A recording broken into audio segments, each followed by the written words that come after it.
ربنا ارحم لنا یا بسم اللہ الرحمن الرحیم۔ مکتوبات امام ربانی مجدد الفسانی شیخ احمد فاروق سرہندی رحمہ اللہ الباری، مکتوب نمبر 312، جلد اول، حصہ پنجم۔ یہ مکتوب شریف میر محمد نعمان بدخشی صاحب کی طرف صادر ہوا ہے، اور اس مکتوب میں حضور امام ربانی مجدد الفسانی رحمۃ اللہ تعالی دو نہایت اہم مسئلوں کی طرف توجہ مبذول کراتے ہیں۔ آپ نے ایک مسئلہ اس میں میر محمد نعمان بدخشی رحمۃ اللہ تعالی نے پوچھا ہے کہ کیا وہ سرزمین بہتر ہے جہاں پر روضہ مبارکہ ہمارے اور آپ کے آقا صلی اللہ علیہ وسلم کا ہے، یا کعبۃ اللہ شریف مقدم ہے، معظم ہے، معتبر ہے؟ ایک مسئلہ یہ پوچھا گیا ہے۔ دوسرا پوچھا گیا ہے کہ اشارہ بالسبابہ، یعنی تشہد میں انگلی اٹھانے کا مسئلہ، کیا تشہد میں انگلی اٹھائی جا سکتی ہے کہ نہیں؟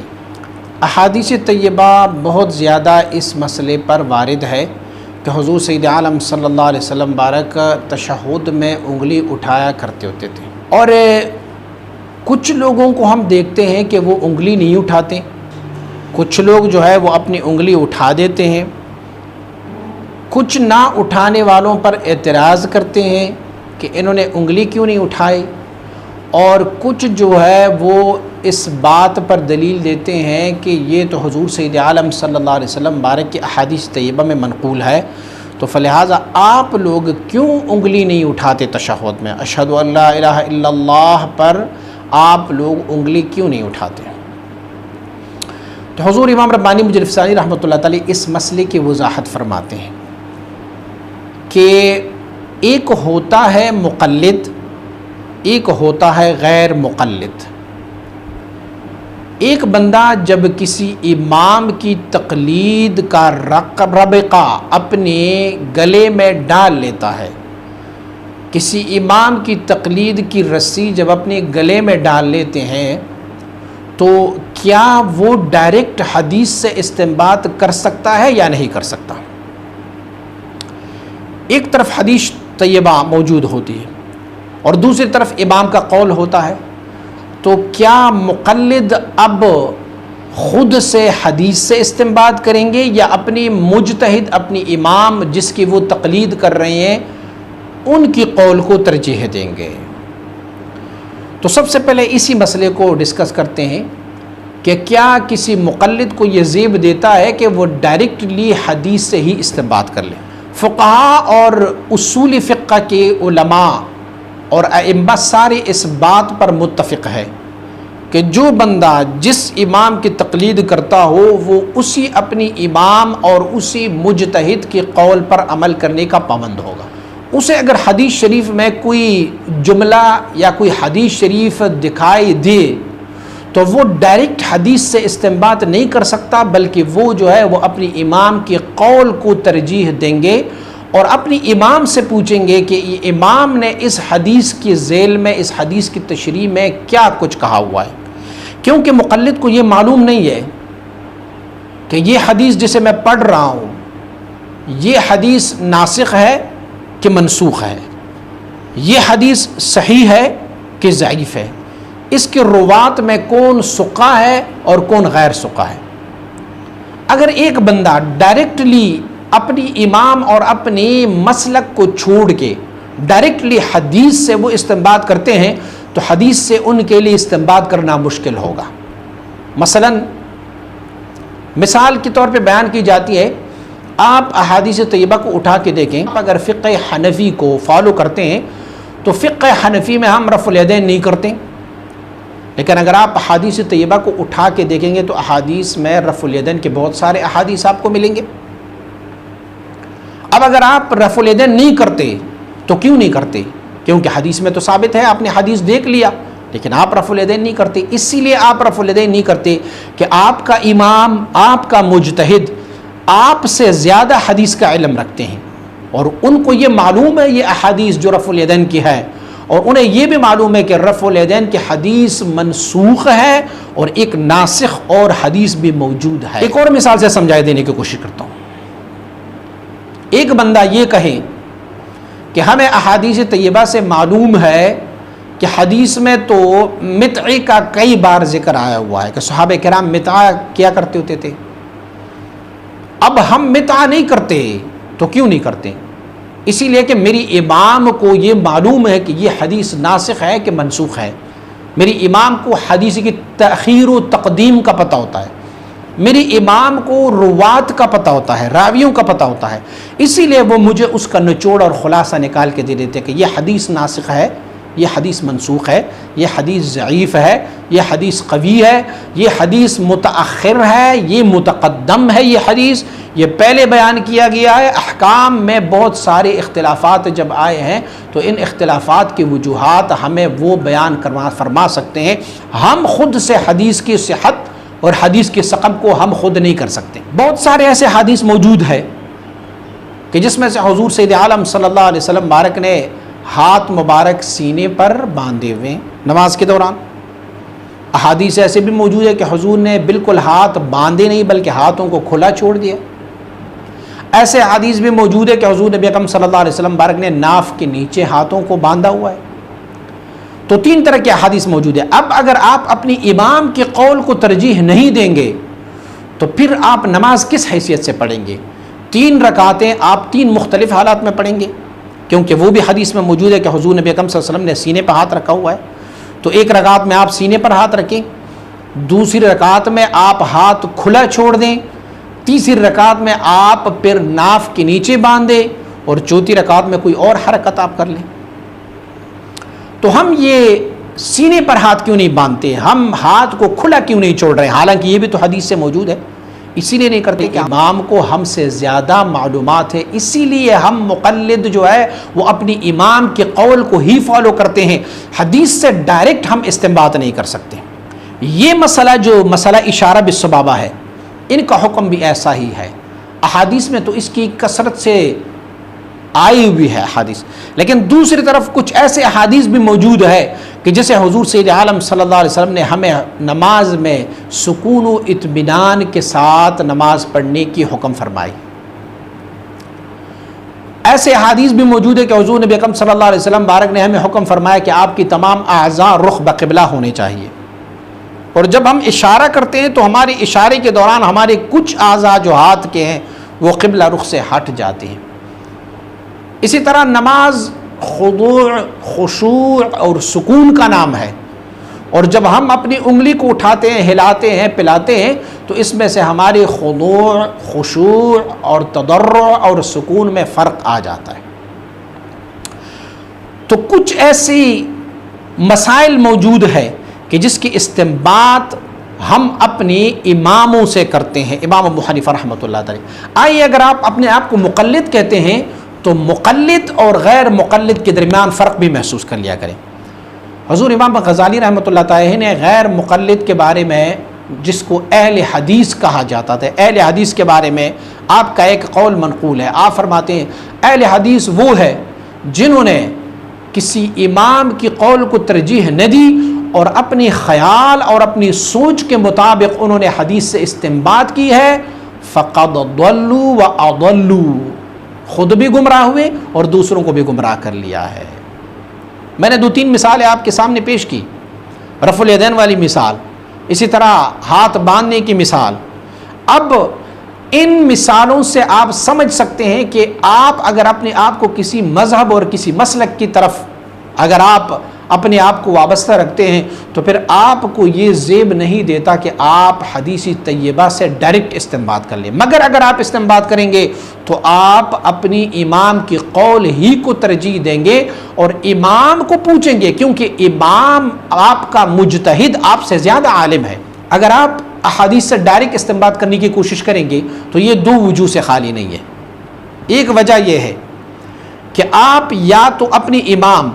جس کی آپ تقلید کر رہے ہیں، جو مجتہد ہے، آپ اسے یا تو جاہل تصور کرتے ہیں کہ اسے کسی حدیث کے بارے میں کوئی معلومات ہی نہیں تھی۔ مجھے معلوم ہے 2019 میں بیٹھا ہوا بندہ ہوں، مجھے امام ابو حنیفہ رحمۃ اللہ تعالی یا امام شافعی یا امام احمد ابن حنبل یا ان بزرگوں کی سے زیادہ مجھے علم ہے، یا تو یہ آپ کا معنی ہوگا، اور یہ تمہاری بات غلط ہے، اسی لیے کہ ان کے پاس، کیونکہ وہ قریب عہد نبوت ہیں، وہ نبوت کے زمانے کے قریب ہے، ہم دور ہیں ان زمانے سے۔ احادیث طیبات جو ان تک پہنچی ہے اور جس طریقے سے ان تک پہنچی ہے، ہمارے تک اس طریقے سے نہیں پہنچ پا رہے ہیں۔ اگر آپ کہیں کہ میرے پاس آج کل نیٹ کی سہولت ہے اور میں جو ہے جہاں سے سرچ کر لیتا ہوں مجھے حدیث آسانی سے مل جاتے ہیں، اور اماموں نے تو پتہ نہیں کہاں کہاں سے ڈھونڈ نکالا ہوگا، ہو سکتا ہے کہ کچھ احادیث ان کی نظر سے نہیں گزری ہوں گی، تو یہ بھی آپ کی غلط فہمی ہے۔ جن احادیث کو آپ نیٹ سے سرچ کرتے ہیں اسے بھی تو کسی نے روایت کی ہوگی نا، تو معلوم ہوا کہ جس نے روایت کی ہے وہ راوی کو تو پتہ ہوگا، تو جس راوی سے آپ روایت کرتے ہیں آپ تک ان کی حدیث پہنچ سکتی ہے، امام ابو حنیفہ تک نہیں پہنچ سکتی، امام شافعی تک وہ حدیث نہیں پہنچی ہوگی، بلکہ ضرور بھی ضرور پہنچی ہوں گی، کیونکہ وہ مجتہدین ہیں۔ ایک دوسری بات یہ ہے کہ آپ اپنے امام کی خلاف جب کریں گے اور حدیث سے استنباط لیں گے، خود ڈائریکٹ حدیث سے لیں گے، امام کے قول کو پس پش ڈالیں گے، تو اس کا مطلب یہ ہوا کہ آپ کا گمان یہ ہے کہ میرا امام جو ہے اس تک یہ حدیث پہنچا نہیں ہے، میں زیادہ عالم ہوں اور ان تک آپ کی یہ حدیث پہنچی نہیں ہے، جبکہ یہ بھی نہیں ہے۔ آپ ایک اور دلیل بھی دے سکتے ہیں، آپ کہہ سکتے ہیں کہ امام ابو حنیفہ رحمۃ اللہ تعالی نے یہ فرمایا ہوا ہے کہ اگر آپ نے میری کسی قول کو حدیث کی بالمخالف پایا تو آپ میرے قول کو دیوار پر دے مارے اور اس حدیث کو آپ مضبوطی سے پکڑے رکھیں۔ تو آپ مجھے بتائیں کہ ایسا کون سا قول ہے امام ابو حنیفہ رحمۃ اللہ تعالی کا جو حدیث کے مخالف؟ ہر قول آپ نے جو استنباط کیا ہے انہوں نے 4 اصول سے، جو احکام شریعت کے 4 اصول ہے ان میں سے کیا ہے، کتاب اللہ، سنت رسول، اجماع امت اور قیاس سے۔ اگر آپ کہیں گے کہ قیاس جو ہے وہ خلاف شریعت ہے، خلاف ان تینوں کے خلاف ہے، تو اگر ان 3 چیزوں میں کوئی چیز آپ کو نہیں مل سکی تو آپ آج کے زمانے میں بھی قیاس کر رہے ہیں۔ امام اور مجتہد نے تو قیاس کیا ہوا ہے، آپ اپنی زعم پر آج بھی قیاس کر رہے ہیں۔ بہت سارے ایسے مسائل ہیں جو حضور نبی اکرم صلی اللہ علیہ وسلم کے دور میں نہیں تھے۔ آذان لاؤڈ سپیکر میں دے رہے ہیں، مجھے بتائیں کون سے حدیث میں ثابت ہے؟ قرآن میں ثابت ہے، حدیث میں ثابت ہے، یا صحابہ کرام کے اجماع میں لاؤڈ سپیکر ثابت ہے؟ نہیں ہے ثابت۔ تو آپ اس کو قیاس کرتے ہیں کس چیز پر؟ اس پر آپ قیاس کرتے ہیں کہ حضور نے فرمایا کہ آذان کو اونچی آواز میں دیا جائے تاکہ لوگ ان کو سن لیں۔ آپ نے ایک آلہ بنا دیا ہے اور لوگ ان کو سن رہے ہیں، آپ نے یہ قیاس کر لیا۔ آپ سفر میں جا رہے ہیں، اس زمانے میں کوئی گاڑی نہیں تھی، اس زمانے میں کوئی موٹر سائیکل، آپ مجھے بتائیں حدیث میں گاڑی کا تذکرہ کہاں ہے، موٹر سائیکل کا تذکرہ کہاں ہے، جہاز کا تذکرہ کہاں ہے؟ آپ توقیت حاصل کرتے ہیں، وقت دیکھتے ہیں۔ حضور کے زمانے میں گھڑی تو کوئی نہیں تھی، صحابہ کرام کے زمانے میں گھڑی تو کوئی نہیں تھی۔ آپ اب جو ہے وہ سورج کے حساب سے جب آپ وقت کا تعین کرتے ہیں تو آپ سورج کو نہیں دیکھتے بلکہ آپ گھڑی کو دیکھتے ہیں، یہ آپ قیاس کر رہے ہیں، توقیت پر کر رہے ہیں۔ تو اسی طرح آپ کی قیاس تو مضبوط ہو سکتی ہے اور مجتہدین کرام کی قیاس کو مضبوط نہیں ہو سکتی، ان کا قیاس بطریق اولا مضبوط ہے۔ تو جس مسئلے میں ہم ہیں اشارہ بالسبابہ، اگر آپ کے ذہن میں یہ ہے کہ حدیث طیبہ میں اس کا بہت تذکرہ آیا ہے اور حضرات امام ابو حنیفہ رحمہ اللہ یا دوسرے مجتہدین نے اس کو ترک کیا ہوا ہے تو انہوں نے حدیث کو ترک کیا ہوا ہے، لا حاشا وکلا، ایسا نہیں ہے، بلکہ ان بزرگوں کے پاس تعویلات موجود ہے، ان بزرگوں کے پاس ان کے خلاف دلائل موجود ہے، ان بزرگوں کے پاس اپنے اپنے خیال اور سوچ اور تصور کے ساتھ ان کو آپ دلیل پیش کرتے جائیں گے۔ میں انشاءاللہ العزیز آیات پیش کروں گا کہ جس میں سے آپ کو پتہ چلے کہ اشارہ بالسبابہ یعنی انگلی اٹھانے کا مسئلہ کیا ہے۔ حضرات امام ابو حنیفہ رحمۃ اللہ تعالی اور حضرت امام محمد امام ابو یوسف رحمۃ اللہ تعالی، لیکن پہلے یہ سماعت فرمائے کہ مقلد کا کیا حکم ہوتا ہے، مقلد کسے کہتے ہیں؟ آئیے مقلد کے لیے ہم قانون وضع کرتے ہیں کہ مقلد کون ہوتا ہے۔ وَلِذَا كَانَ دَلِيلُ الْمُقَلِّدِ هُوَ قَوْلُ الْمُجْتَهِدِ، شرع طریقہ محمدیہ جو البریقہ کے نام پہ ہے، صفحہ نمبر 254 147 اور 65 اور 101، یہ صفحات البریقہ۔ آپ لکھتے ہیں کہ اسی لیے کہ مقلد کی دلیل مجتہد کا قول ہے، مقلد کو حدیث سے استنباط نہیں کرنی چاہیے، بلکہ وہ اپنی امام کے قول کو ہی ترجیح دیں گے۔ میرا امام کیا فرما رہا ہے اسی قول کو اس نے فالو کرنا ہے، کیونکہ میرا امام زیادہ عالم ہے مجھ سے حدیث کے علم پر، اسے زیادہ معلومات ہے۔ میں اگر 2019 میں بیٹھ کے کوئی مسئلہ استنباط کر سکتا ہوں تو میرا امام تو علم میں، فضل میں، کمال میں مجھ سے بڑھ کے زیادہ ہے، اسی نے اس سے احسن طریقے سے علم اور فضل حاصل کیا ہوگا۔ دیکھو مجتہد جو ہوتے ہیں نا، اجتہاد، وہ ہر کسی کا اجتہاد ایسے نہیں ہوتا۔ حضرت امام بخاری رحمۃ اللہ تعالیٰ کے فضل میں آپ کو تو کوئی شک نہیں ہے۔ حضرت امام بخاری رحمۃ اللہ علیہ اسماعیل اور رحمہ اللہ الباری، آپ نے دیکھو امام بخاری نے بخاری شریف کی کتنی روایات کو کس ترتیب سے آپ نے نقل فرمائی، لیکن جو نقطہ اجتہاد تھا آپ میں وہ نقطہ اجتہاد نہیں موجود تھا۔ تو آپ نے کیا فیصلہ دیا تھا؟ بخارا میں آپ نے فیصلہ دیا تھا کہ اگر دو بچے ایک ہی گائے کے، ایک ہی بکری کی، ایک ہی دمبی کی اگر آپس میں دودھ پی لے تو دونوں چون کے ایک ہی پستان سے دودھ پیتے ہیں، تو اس لیے بہن بھائی ہو گئے اور آپس میں ان دونوں کا نکاح ہی نہیں ہے۔ حتیٰ کہ بخارا کے علماء اٹھے اور امام بخاری رحمۃ اللہ تعالیٰ کو بخارا سے نکال دیا۔ انہوں نے کہا یہ کیسے فیصلہ تم نے دیا ہوا ہے؟ اس طرح تو کسی کے بھی نکاح نہیں ہو سکتا ہے میں جس گوالی سے دودھ لیتا ہوں اس میں سے میری بیوی بھی دودھ پیتی رہی اور میں بھی دودھ پیتا رہا ہوں۔ تو رضاعت کی اپنی اوقات ہے، اور رضاعت جو ہے وہ حیوانوں سے نہیں انسانوں سے ہو جاتی ہے۔ دیکھیں اب اجتہاد کا وہ نقطہ اس میں موجود نہیں تھا، لیکن علم اور فضیلت اس میں اتنی تھی۔ لیکن امام ابو حنیفہ رحمۃ اللہ تعالی، امام شافعی رحمۃ اللہ تعالی، امام احمد ابن حنبل رحمۃ اللہ تعالی، امام مالک رحمۃ اللہ تعالی، ان بزرگوں میں اجتہاد کا نقطہ موجود تھا، تو انہوں نے حدیث سے استنباط کیا۔ یہ یاد رکھیے کہ ان کا یہ قول اپنا ذاتی نہیں ہوتا، انہوں نے احادیث سے، قرآن عظیم الشان سے اور اجماع امت سے 3-4 قسم کے دلائل لینے ہوتے۔ صراحت النص میں یا تو ڈائریکٹ نص میں موجود ہوگا، یا جو ہے وہ دلالت النص میں نص کا اس پر دلالت ہوگا، قرآن حدیث یا اجماع امت،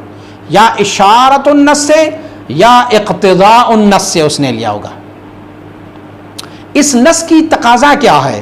اس نص میں اشارہ کس طرف ہے، یہ نص دلالت کس چیز پہ کرتی ہے، اور یا صراحتاً نص میں ہوگا۔ انشاءاللہ العزیز مقلدین کے بارے میں انشاءاللہ العزیز آپ کو ایک اور کلپ مل جائے گی بڑی تفصیل سے۔